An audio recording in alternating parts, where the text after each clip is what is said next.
Welcome to my YouTube channel smart learning. ईटा के science के पोर्शन के लिए हमने कोर्स स्टार्ट किया हुआ था। क्लास 8th की जनरल साइंस को हम देख रहे थे। यूनिट नंबर 3 है variations, heredity and cell division. इसका एक पार्ट हो चुका था। इसके सेकंड पार्ट के अंदर हम इस चैप्टर को मुकम्मल कर लेंगे। सबसे पहले स्टार्ट लेते हैं डीएनए एक्सट्रैक्शन से, कि हम यहाँ पे बनाना का जो है वो डीएनए एक्सट्रैक्ट करेंगे।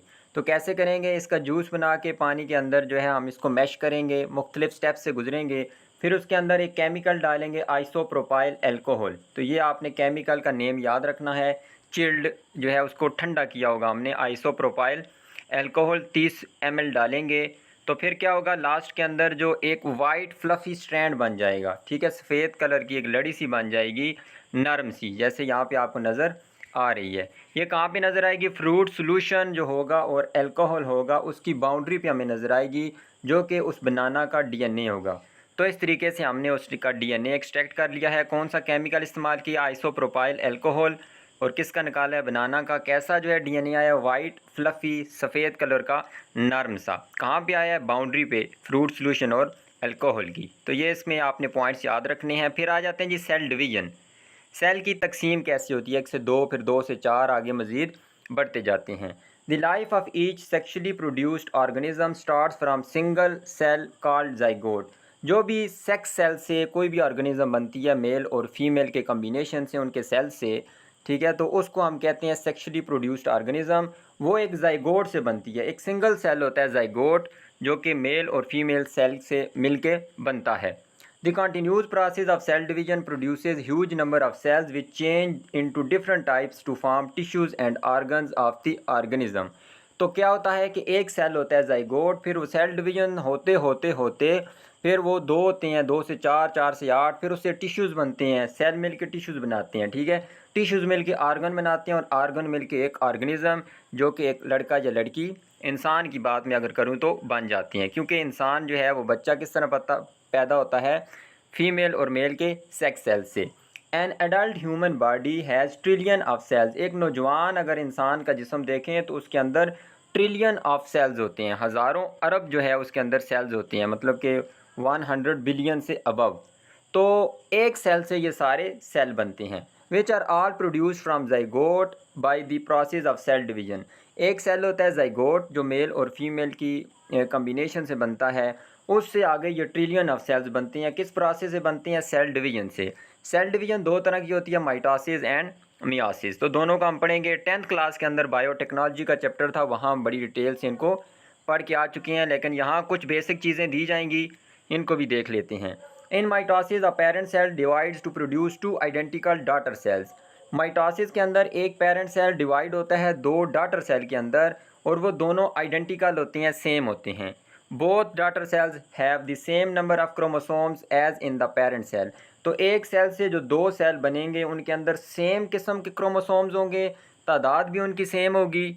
अगर 46 हैं, ठीक है, इंसान की बात कर रहा हूँ, तो पेरेंट सेल से डॉटर सेल के अंदर ये पेरेंट होगा, जिससे जो डिवाइड होगा, जो डिवाइड होके बनेंगे उनको डॉटर सेल कहेंगे। तो क्रोमोसोम्स दोनों में सेम होंगे और एक जैसे होंगे।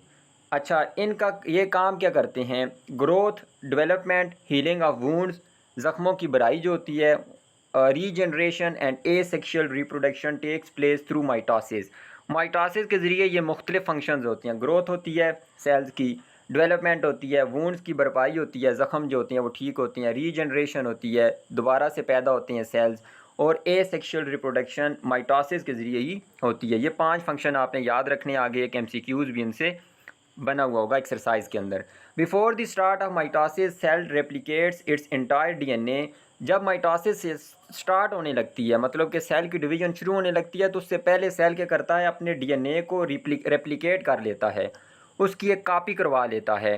सो to produce an extra copy of each chromosome, ताकि क्रोमोसोम की एक एक्स्ट्रा कॉपी उसके पास मौजूद हो। तो माइटोसिस से पहले क्या होता है? डीएनए की रेप्लिकेशन होती है, डीएनए अपनी एक कॉपी कर लेता है।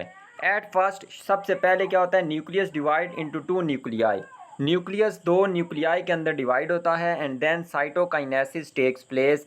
फिर क्या होता है कि वो दरमियान में से साइटोप्लाज्म डिवाइड होके एक हिस्सा अलहदा, दूसरा हिस्सा अलहदा। तो ये मुख्तलिफ स्टेप्स होंगे। एक स्टेप के अंदर जाएंगे तो न्यूक्लियस 1 से 2 हो जाएंगे, और फिर दरमियान में से क्लीवेज बनेगी, कट लगेगा, एक हिस्सा अलहदा दूसरा हिस्सा अलहदा। तो जब साइटोप्लाज्म की डिवीजन होती है उसको हम कहते हैं cytokinesis. The division of the nucleus takes place in 4 phases. तो एक न्यूक्लियस, ये देखें, ये न्यूक्लियस डिवाइड होगा कितने फेजेस के अंदर, 4 फेजेस के अंदर, प्रोफेज, मेटाफेज, एनाफेज, टेलोफेज भी इसको कहते हैं, कोई टीलोफेज भी पढ़ते हैं, तो जो भी इसका तलफ़्फ़ुज़ है आप देख लें, telophase. Before the start of cell division से पहले जैसे अभी हमने पढ़ा है रेप्लिकेशन होती है डीएनए की। डीएनए अपनी रेप्लिकेट करता है, अपने आप को एक कापी करवा लेता है। So cell contains 2 copies of entire DNA, 1 for each daughter cell. तो अब सेल के पास 2 कापीज़ आ गई हैं। एक सेल है उसके पास 2 डीएनए हो गए, ताकि उससे जो 2 डॉटर सेल बनेंगे, एक डीएनए एक के पास चला जाए, दूसरा डीएनए दूसरे के पास चला जाए। तो अब न्यूक्लियस की डिवीजन कैसी होती है, एक न्यूक्लियस से ज़ाहिर सी बात है 2 सेल बनेंगे तो 2 न्यूक्लियस होने चाहिए। तो इसके 4 फेजेज़ हैं। सबसे पहले है जी प्रोफेज़। पहला phase, DNA is coiled up tightly so chromosomes become visible.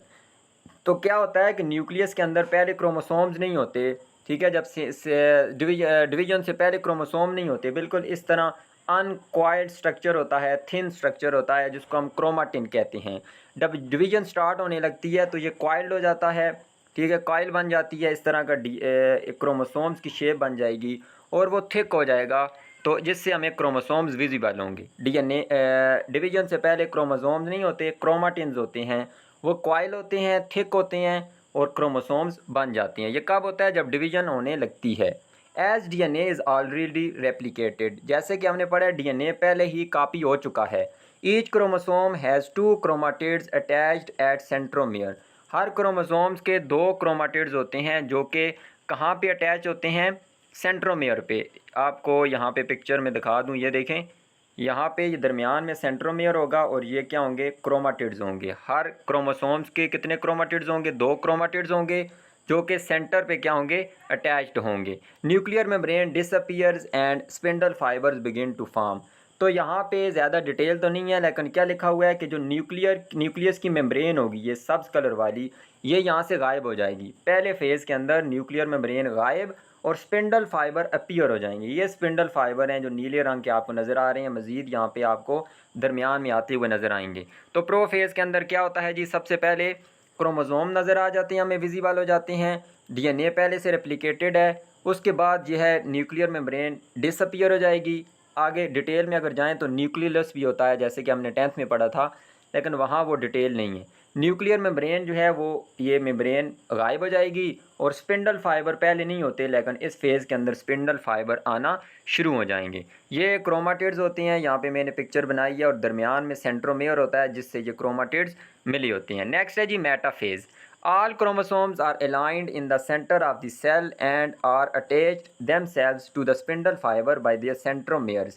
तो ये स्पिंडल फाइबर्स हैं, दोनों पोल्स, एक पोल ये है सेल का, दूसरा ये पोल है, दोनों तरफ से आ रहे हैं और जो क्रोमोसोम्स है ये अलाइन हो जाते हैं। मेटाफेज के अंदर एक लाइन के अंदर आ जाते हैं और स्पिंडल फाइबर से कैसे मिले होते हैं, सेंट्रोमेयर से। जो इनका दरमियान वाला ये गोल हिस्सा है यहाँ पे जैसे मैंने बनाया है, सेंट्रोमेयर से ये स्पिंडल फाइबर के साथ अटैच हो जाते हैं। किसके अंदर, मेटाफेज़ के अंदर, जो कि सेकंड फेज़ है। पहले फेज़ के अंदर क्रोमोसोम्स विजिबल हुए, ये क्रोमोसोम पहले नहीं होते, सेल डिवीजन स्टार्ट होती है तो प्रोफेज़ में ये विजिबल हो जाती हैं। न्यूक्लियर मेम्ब्रेन गायब, स्पिंडल फाइबर ज़ाहिर हो गए, ठीक है, नज़र आ गई हमें। उसके बाद दूसरे में मेटाफेज़ में क्रोमोसोम्स क्या हो जाते हैं, इक्वेटर के ऊपर अलाइन हो जाते हैं। फिर जी एनाफेज़ के अंदर जाते हैं, क्या होते हैं, ईच सेंट्रोमेयर स्प्लिट्स। तो ये देखें, सेंट्रोमेयर दरमियान में से स्प्लिट होता है, अलहदा हो जाता है। The separated chromatids are pulled to the opposite pole of the cell.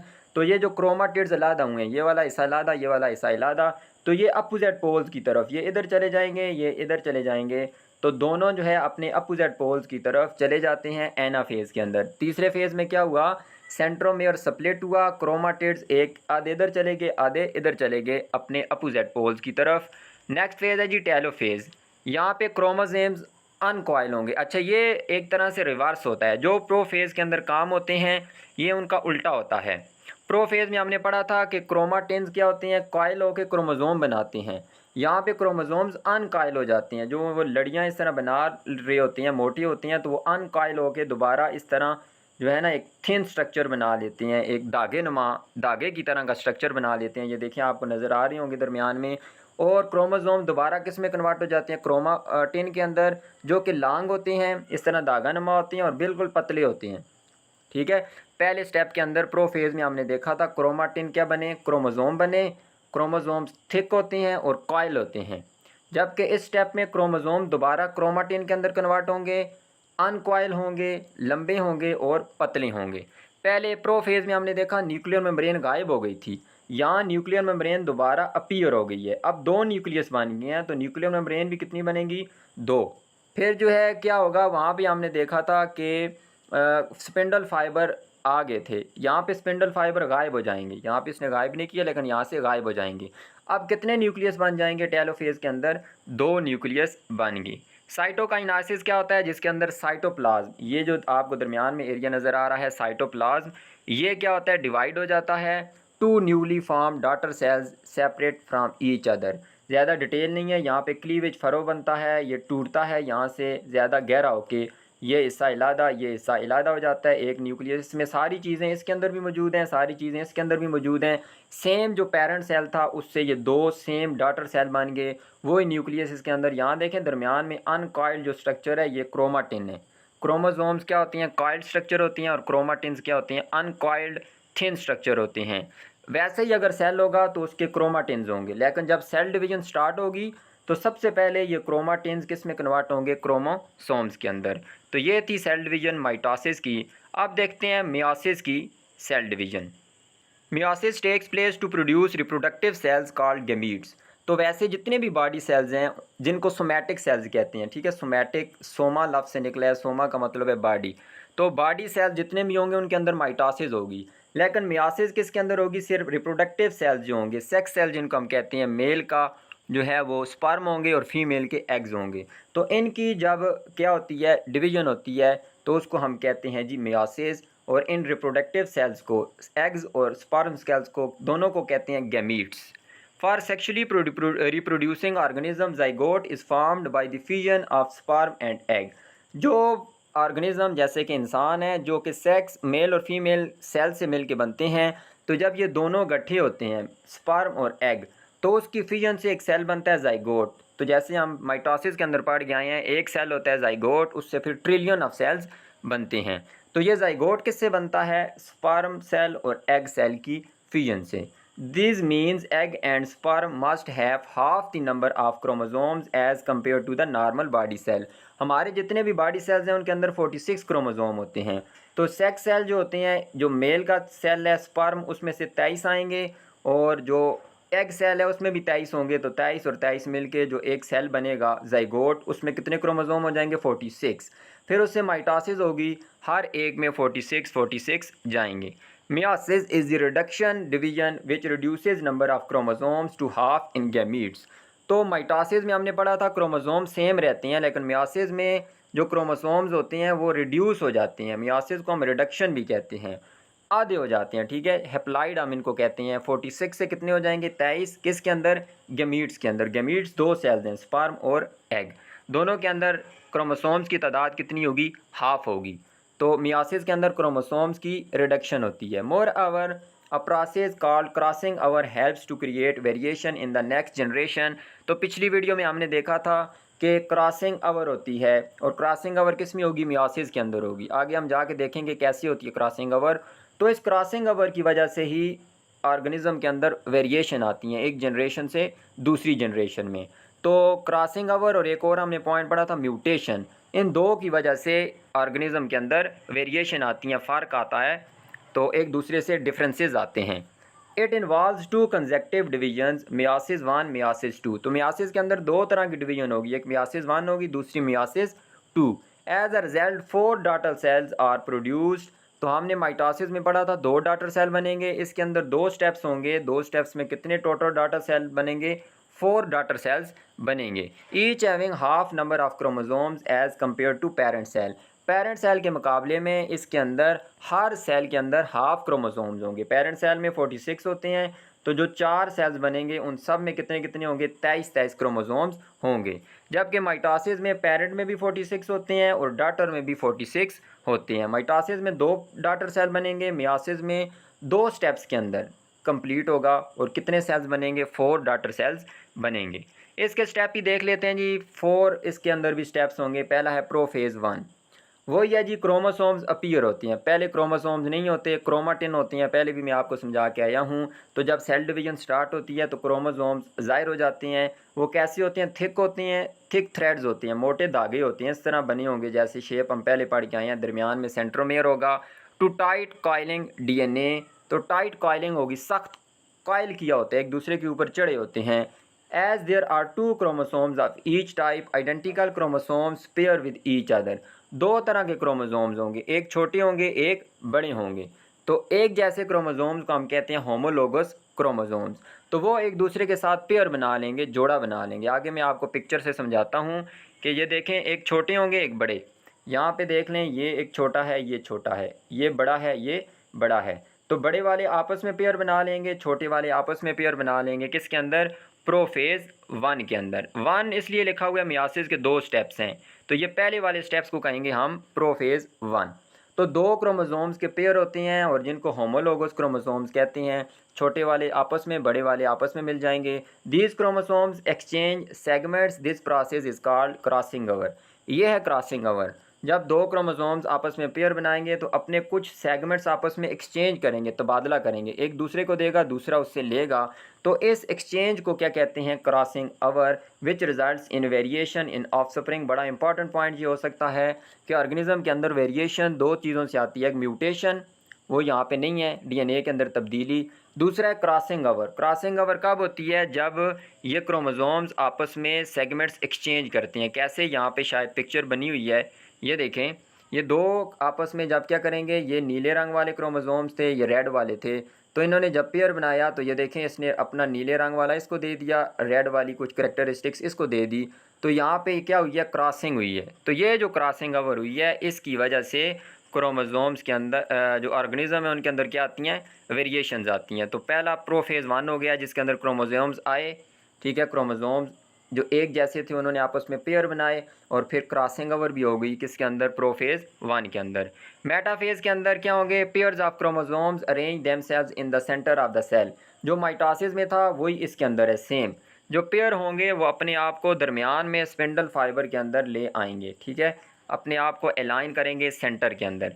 Anaphase के अंदर pair chromosome separate and move to opposite poles. Same पिछले के अंदर भी यही हुआ था, वहाँ सिर्फ फ़र्क ये था कि वो सेंट्रोमेयर से टूटे थे, आधे इधर चले गए थे, आधे इधर।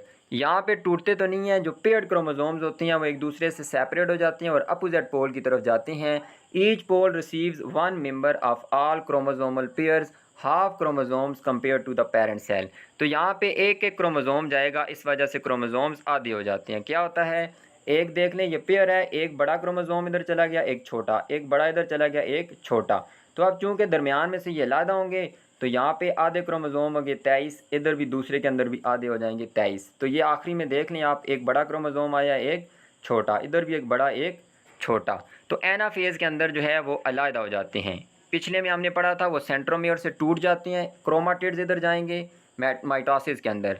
यहाँ पे क्या हुए हैं, जो पेयर्स बने हुए थे बड़ों का और छोटों का, तो एक बड़े वाला क्रोमोसोम इधर चला जाएगा, दूसरा इधर, एक छोटे वाला इधर चला जाएगा, दूसरा इधर चला जाएगा। टेलोफेज के अंदर वही काम होंगे। अच्छा, एनाफेज से हमें पता चलता है कि क्रोमोसोम्स कितने हो जाते हैं, हाफ तादाद में हो जाते हैं पेरेंट सेल के मुकाबले में। टेलोफेज के अंदर न्यूक्लियर मेम्ब्रेन चूँकि शुरू में गायब हो गई थी प्रोफेज के अंदर, अब वो दोबारा आ जाती है क्रोमोसोम्स के इर्द गिर्द। 2 daughter cells with half chromosomes are formed, each of which divides again by meiosis 2।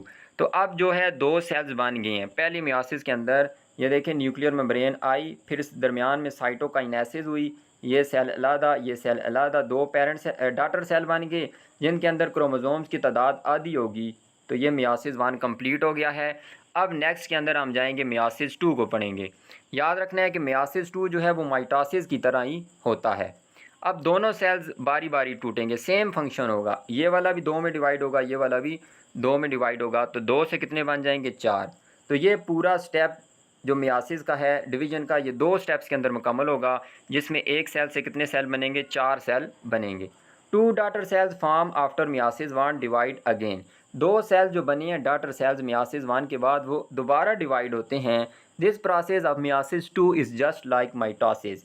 ये सिर्फ माइटोसिस की तरह होता है, जिस तरह माइटोसिस हुआ है ना उसमें क्रोमोसोम सेम होते हैं, इसमें भी वही काम होगा। अब यहाँ देखें जो हमारे पास सेल बन गए हैं 23 हैं, इसके भी 23। अगर मियासिस हम करते, ठीक है, जिस तरह ये हुआ है इसमें तो क्रोमोसोम आधे हुए हैं, तो ये तो 11.5 या 11 हम कह सकते हैं, ये भी 11 हो जाते, लेकिन ऐसा नहीं होता। इसमें 23 हैं तो जो आगे पेरेंट सेल बनेंगे इसमें भी 23 होंगे, इसमें भी 23, इसमें भी 23, इसमें भी 23। तो 4 सेल आगे जो मज़ीद बनेंगे वो माइटोसिस की तरह ही बनेंगे, क्रोमोसोम सेम होंगे, तादाद भी सेम होगी। Finally 4 daughter cells are produce each having half the number of chromosomes as compare to parent cell. ये पेरेंट सेल था जिसमें क्रोमोसोम है 46, इंसान की बात कर रहे हैं। तो अगर फिर उससे 4 डॉटर सेल बनेंगे तो सब के अंदर 23 क्रोमोसोम्स होंगे। लेकिन जो मियासिस 2 होगा वो माइटोसिस की तरह होगा, इसमें हाफ नहीं होंगे, 23 थे तो आखिर में भी कितने बनेंगे, 23 बनेंगे। ठीक है, तो जो माइटोसिस का हम स्टेप पढ़ के आए हैं, ये दरमियान वाले क्रोमोसोम्स बनेंगे, फिर दरमियान में आएंगे, फिर क्रोमाटिड्स अलग होंगे, अपने पोल्स पे जाएंगे। अब यहाँ पे देखें पेयर नहीं बनाए उन्होंने, इधर तो पेयर बना था, यहाँ पे माइटोसिस में पेयर नहीं होता बल्कि सेंट्रोमेयर से वो अलग हो जाते हैं, अपोजिट पोल्स पे जाएंगे, फिर न्यूक्लियर मेम्ब्रेन आएगी, साइटोकाइनेसिस होगा, 2 सेल्स के अंदर डिवाइड हो जाएंगे, ये वाला भी 2 के अंदर, ये वाला भी 2 के अंदर, तो इस तरह 4 जो है वो सेल्स बन जाएंगी। मुख्तलिफ वेरिएशंस हैं, जैसे कि हम देखते हैं कॉन्टीन्यूज़ और डिसकॉन्टीन्यूज़, बड़ा इंपॉर्टेंट है, क्वेश्चन पेपर में आ भी चुका है। तो यहाँ तो कहा गया था कि डेटा कलेक्ट करें 20 लोगों का और फिर बताएं कि वेरिएशंस कैसी हैं। तो यहाँ सिंपल मैंने लिख दिया ब्लड ग्रुप क्या होता है, डिसकॉन्टीन्यूज़ वेरिएशन है, क्योंकि इसकी थोड़ी सी रेंज होती है, एक वाइड रेंज नहीं होती। 2 4 5 तरह के ब्लड ग्रुप होते हैं, या ए होगा या बी होगा या ओ नेगेटिव, या इस तरह के ब्लड ग्रुप होंगे आपके, ज़्यादा इसके अंदर रेंज नहीं होती। टंग रोलिंग देख लें तो ये भी महदूद होती है, या आप रोल कर सकेंगे या नहीं कर सकेंगे, ये दोनों हैं डिसकॉन्टीन्यूज़। स्किन के कलर की एक बड़ी रेंज होती है, सफ़ेद से लेकर डार्क तक जाएँ तो उसके अंदर बड़े शेड्स आएंगे, अल्लाह पाक ने बहुत शेड्स बनाए हुए हैं, तो ये एक वाइड रेंज है, तो ये है कॉन्टीन्यूज़ वेरिएशन। अटैच्ड या एयर लोब, ये पहले भी पढ़ के आ चुके हैं, या तो कान की लूज जुड़ी होगी जिल्द के साथ, फेस के साथ, मुंह के साथ, या नहीं जुड़ी होगी, 2 ही काम होंगे, ये भी है डिसकॉन्टीन्यूज़। जिसकी बस रेंज नहीं होती बिल्कुल, या ऐसे होगा या ऐसे, थोड़े सी महदूद उसकी हम कह सकते हैं वैरायटी होती है, वेरिएशन नहीं होती, महदूद, तो उसको डिसकॉन्टीन्यूज़ कहेंगे। जिसकी एक वाइड रेंज होगी, एक बड़ी रेंज होगी, यहाँ से लेके वहाँ तक जो है ये फ़र्क आ सकते हैं, तो उसको हम कहेंगे कॉन्टीन्यूज़ वेरिएशन। जैसे कि हाइट के अंदर मुख्तलिफ हाइट हो सकती हैं, 1 फीट भी किसी का कद हो सकता है, आधा फीट भी हो सकता है, डिपेंड करता है।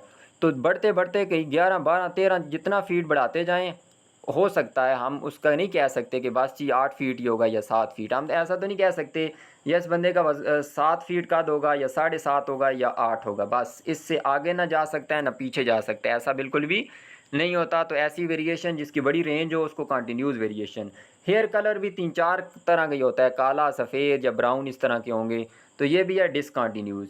लेफ़्ट या राइट हैंडेड, हम कहते हैं ना दाएं हाथ से लिखेगा या बाएं हाथ से, 2 ही चांसेस हैं और कोई ऑप्शन हो ही नहीं सकता, तो ये भी डिसकंटिन्यूस है, या दायां है या बायां है। फुट का साइज़ भी कंटिन्यूस है, मुख्तलिफ होते हैं, हम देखते हैं ना जूतों के साइज़ देखते हैं आप, तो एक बड़ी रेंज आती है उसके अंदर, साइज़ मुख्तलिफ किस्म का हो सकता है, ये कंटिन्यूस। पल्स का रेट जो है वो जो नब्ज़ की धड़कन होती है वो भी एक कंटिन्यूस वेरिएशन है, ठीक है। ये जितने भी मैंने वेरिएशन लिखे हैं आप इनको जहन में रखें, क्योंकि वो भी मुख्तलिफ होती है मुख्तलिफ लोगों की। आई कलर है डिसकंटिन्यूस, ये भी 3-4 कलर का ही आँखों का कलर हो सकता है। तो ये कुछ कंटिन्यूस और डिसकंटिन्यूस थी, आप इनको जहन में रख लें। फिर क्रॉसिंग ओवर देख लें, हमने पढ़ा था प्रोफेज़ के अंदर होती है और किसके अंदर होती है, मियासिस के अंदर ये क्रॉसिंग ओवर हो गई थी, जिसकी वजह से क्या होता है, वेरिएशंस आती हैं ऑर्गेनिज़म के अंदर। की पॉइंट्स हैं जी, जेनेटिक्स क्या है, जीन्स के बारे में स्टडी करते हैं, और उनका जो इनहेरिटेंस है, विरासत होती है, वालिदैन से बच्चों के अंदर जो ट्रेड्स ट्रांसफ़र होती हैं उनके बारे में स्टडी किस में करते हैं, जेनेटिक्स में। जीन्स क्या है, वो इनहेरिटेंस की यूनिट्स होती हैं। डीएनए जो है वो यूनिट्स से मिल के बना होता है, जिनसे उनको हम कहते हैं न्यूक्लियोटाइड्स। तो जीन जो है वो इनहेरिटेंस की बेसिक स्ट्रक्चरल जो है वो यूनिट्स हैं। क्रोमोसोम्स जो है वो जीन्स को कैरी करते हैं, जीन्स को कौन लेके जाता है, क्रोमोसोम्स। वेरिएशन जो है वो फ़र्क होता है किसी भी स्पीशी के मेंबर्स के दरमियान। इंसान को ही ले लें, उसके जितने भी आगे मखलूक है, अफराद हैं, उनके हर एक के अंदर फ़र्क होगा, जिल्द के अंदर फ़र्क होगा, कलर के अंदर फ़र्क होगा, आँखों के अंदर, बालों के अंदर फ़र्क होगा। Successful organisms are those which adopt to the environment. जो माहौल के मुताबिक अपने आप को बना लेती हैं वही ऑर्गेनिज़म कामयाब होती हैं, वही उनके सर्वाइवल के चांसेस ज़्यादा होते हैं, ज़िंदा रहने के, खुराक हासिल करने के, अपने आप बारे में घर बनाने के। तो मतलब कि वो अपने आप को माहौल के मुताबिक बना लेती हैं तो उनके चांसेस वहाँ पे एडजस्ट होने के ज़्यादा होते हैं। Mitosis retain the number of chromosomes in daughter cell. तो माइटोसिस में क्रोमोसोम्स की तादाद बरकरार रहती है, हाफ नहीं होती, जितनी पेरेंट सेल में होती है उतनी डॉटर सेल में। मियासिस को रिडक्शन डिवीजन भी कहते हैं क्योंकि इसके अंदर रिड्यूस हो जाती हैं क्रोमोसोम्स के नंबर हाफ इन गैमीट्स। तो अगर एक सेल के अंदर 46 हैं, जैसे हम इंसान की बात करें तो गैमीट्स जो सेक्स सेल्स हैं, स्पर्म और एग, उनके अंदर हाफ हो जाएंगे 23। It is necessary to maintain the number of chromosomes in next generation to produce through sexual reproduction. क्योंकि ये ज़रूरी होती हैं, क्योंकि दो सेल्स मिलती हैं, स्पर्म सेल और एग सेल, दोनों में अगर 46 होते तो जो ज़ाइगोट बनता उसमें तो 92 हो जाते। इस वजह से इसमें 23 ज़रूरी हैं, इसमें 23 ज़रूरी हैं ताकि जो आगे ज़ाइगोट बने या बच्चा पैदा हो उसके अंदर क्रोमोसोम्स कितने आ जाएं, 46। फिर जी एक्सरसाइज है, इनमें से कौन सी कॉन्टीन्यूज़ वेरिएशन है? तो इंटेलिजेंस, जहानत, टंग रोलिंग डिसकॉन्टीन्यूज़, ब्लड ग्रुप, ये सारे जो है वो डिसकॉन्टीन्यूज़ हैं। और कॉन्टीन्यूज़ क्या है? जिसकी एक वाइड रेंज होती है जहानत की, वो है इंटेलिजेंस। दूसरा chromosomes are chemically composed of. तो दो चीज़ें होती हैं उसके अंदर, डीएनए और प्रोटीन, जो कि हिस्टोन होते हैं, प्रोटीन और DNA. The analysis of DNA molecule shows, अगर एनालिसिस हमने किया है डीएनए का, उससे पता चला है कि एडेनाइन के मालिक्यूल न्यूक्लियोटाइड कितने हैं, 30% हैं। The amount of guanine nucleotide in this molecule will be. तो ग्यूनाइन कितना होगा? टोटल मालिक्यूल 4 ही होते हैं, नाइट्रोजीनियस बेसिस कितनी है, 4। ATGC, adenine, thymine, guanine, cytosine. तो ये भी हमें पता है एडेनाइन थाइमाइन के बराबर होते हैं, ग्यूनाइन किसके बराबर होते हैं, साइटोसाइन के। तो टोटल हो गए 100%। अब देख लें, हम कहते हैं जी चारों को जमा करें किसी भी डीएनए के अंदर तो उनकी टोटल मिकदार कितनी आती है, 100%। इसने दिया हमें जी एडेनाइन कितना, 30%। तो एडेनाइन और थाइमाइन बराबर हैं, तो 30 और 30 दोनों 30-30 हो गए, मिलके कितने बन गए, 60। और ग्यूनाइन और साइटोसाइन बराबर हैं, तो दोनों को मैंने जी लिख दिया है, दोनों को सी भी लिख सकते हैं क्योंकि दोनों बराबर हैं। तो 30 और 30 60, 60 इधर जाके माइनस होगा, पीछे बच गया 40। तो ये दो ग्यूनाइन इसलिए बन गए, दोनों सेम है। तो दो इधर मल्टीप्लाई हो रहा है, इधर आके डिवाइड हो गया, तो ग्यूनाइन कितना आ गया, 20%। तो अगर ग्यूनाइन 20% है तो साइटोसाइन भी कितना होगा, 20%। तो 30 और 30 60 और 20 80 और 20 100 बन गया। तो इस फार्मूला की मदद से आप इसकी वैल्यू निकाल सकते हैं। तो ग्यूनाइन कितना होगा, 20%, साइटोसाइन भी कितना होगा, 20%। दोनों को मिलाएंगे तो वो कितने हो जाएंगे, 40%। अगर यहाँ पे एडिनाइन के साथ हमें थाइमाइन का पूछता तो अगर ये 30 है तो थाइमाइन भी कितना होता, 30 होता। फोर्थ नंबर है जी, which of the following is not the component of a nucleotide. Nucleotide का कंपोनेंट कौन सा नहीं है, जीन नहीं है। फास्फेट ग्रुप, डीऑक्सीराइबोज और नाइट्रोजीनियस बेसिस, ये तीनों कंपोनेंट्स होते हैं। डीऑक्सीराइबोज होता है डीएनए में जो कि शुगर है, और आरएनए में सिर्फ क्या होता है, राइबोज होता है। पाँचवें जी, which of the following makes a differences of meiosis from mitosis. तो मियासिस से क्या चीज़ माइटोसिस को मियासिस को क्या चीज़ मुख्तलिफ बनाती है माइटोसिस के मुकाबले में? माइटोसिस में सेंट्रोमेयर जो होता है वो अलहदा हो जाता है, टूट जाता है, जबकि मियासिस में क्रॉसिंग ओवर होती है। ये क्रॉसिंग ओवर माइटोसिस में नहीं होती। साइटोकाइनासिस इसमें भी होता है, आखिर में सेल डिवाइड होता है, सेल साइटोप्लाज्म या दरमियान में से डिवाइड होगा, दोनों में होता है। स्पिंडल भी दोनों में बनते हैं। क्रोमोसोम्स प्रोफेज के अंदर दोनों में विजिबल होती हैं, क्रोमाटिन से क्रोमोसोम हमेशा बनेंगे। क्रॉसिंग ओवर जो है सिर्फ किस में होती है, मियासिस में होती है। For each biological trait there is a gene. तो हर बायोलॉजिकल ट्रेट के लिए आई कलर हो, स्किन कलर हो, हाइट हो, हर एक के लिए जीन मौजूद होती है। All of the following involve mitosis except. तो ये आपको मैं बता गया था कि ये सारे काम होते हैं माइटोसिस की वजह से। वूंड्स की हीलिंग होती है, ग्रोथ होती है, डेवलपमेंट होती है, और भी 2 पॉइंट्स थे। लेकिन गैमीट फार्मेशन नहीं होती, ये किसकी वजह से होती है, मियासिस की वजह से। आठवें, in a constantly changing environment the survival of species depends on more variation. जितनी किसी चीज़ के अंदर वेरिएशन ज़्यादा होंगी, स्पीशी के सर्वाइवल के चांसेस ज़्यादा होंगी। कोर्स के अंदर भी मैंने आपको बताया था कि अगर मुख्तलिफ वेरिएशन की चीज़ें मौजूद होंगी तो उनके ऊपर अगर कोई मुसीबत आ जाती है, कोई बीमारी आ जाती है, तो उनमें से कुछ ही चीज़ें ख़त्म होंगी, कुछ चीज़ें बच जाएंगी, कुछ मखलूक बच जाएगी जो आगे नस्ल बढ़ाएगी और स्पीशी अपने आप को बरकरार रखेगी। अगर सब एक जैसी होती, मिसाल के तौर पे सब जो हैं वो ऐसी हैं कि जो गर्मी के अंदर रहना पसंद करती हैं, सर्दी को बर्दाश्त नहीं कर सकती, तो अगर एकदम से सर्दी आ जाए तो वो सारी स्पीशी ख़त्म, नस्ल फिर बढ़ेगी नहीं, तो स्पीशी का खात्मा हो जाएगा। तो इसलिए कुछ वेरिएशंस होना बहुत ही ज़्यादा वेरिएशंस होना ज़रूरी हैं नस्ल के सर्वाइवल के लिए। गैमीट ऑफ पी प्लांट, जो मटर का पौधा है, उसके अंदर जो है 7 क्रोमोसोम्स हैं। गैमीट, गैमीट क्या है? Sex cells.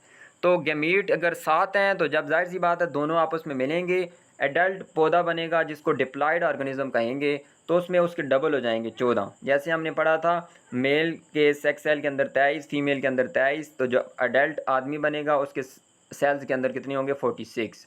तो गैमीट्स के अंदर हाफ नंबर होते हैं और बॉडी सेल्स के अंदर फुल हो जाते हैं, उसका डबल हो जाता है। तो इसको हैप्लाइड कहते हैं, इसको कहते हैं diploid.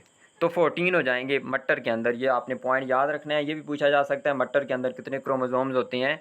14। The pairing of chromosomes take place during prophase 1 of meiosis. Chromosomes कहाँ पे पेयर होते हैं? जोड़ा बना लेते हैं, ठीक है, बड़े वाले आपस में, छोटे वाले आपस में, मियासिस के अंदर। तो मियासिस के प्रोफेज 1 में, प्रोफेज 2 में तो पेयरिंग होती नहीं क्योंकि वो माइटोसिस होता है। माइटोसिस में पेयरिंग नहीं होती, वो सेंट्रोमियर से वो टूटते हैं, क्रोमेटिन्स आधे इधर चले जाते हैं, आधे इधर चले जाते हैं। तो इसका ऑप्शन है C option, prophase 1 of meiosis. तो यहाँ तक ये चैप्टर मुकम्मल हो चुका है। उम्मीद करता हूँ आपको वीडियो पसंद आई होगी। अगर वीडियो अच्छी लगी है तो इसको लाइक कर दें, चैनल को सब्सक्राइब कर दें। अल्लाह हाफिज़।